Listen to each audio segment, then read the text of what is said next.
Cabedelo é nossa terra, cheia de encanto e amor. Quanta paz, quanta alegria, vamos cantar com fervor. Nasceu das dunas de areias, às margens do verde mar.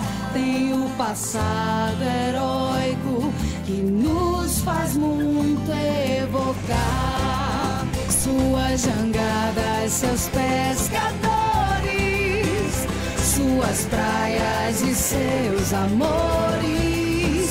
Os seus coqueiros são altaneiros, seu belo porto, seus trabalhadores, o seu ar puro, cheio de vigor, que se aspira o seu odor, seu clima quente, bem tropical, e suas festas que é tema central.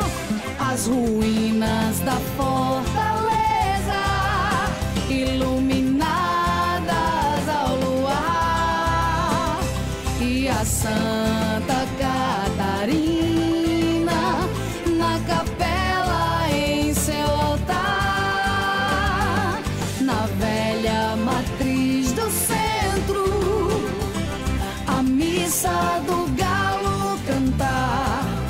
Nossa Senhora dos Navegantes tem a frente para o mar, suas praias no verão nos convidam a passear, suas areias brilhantes na amplidão do beira-mar,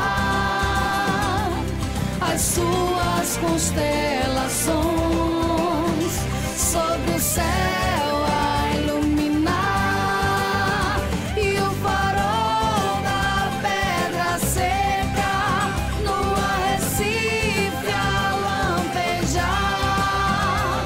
Lutemos pelo porvir, é este o nosso apelo. Uma homenagem de Fernando Sobrinho ao povo de Cabedelo.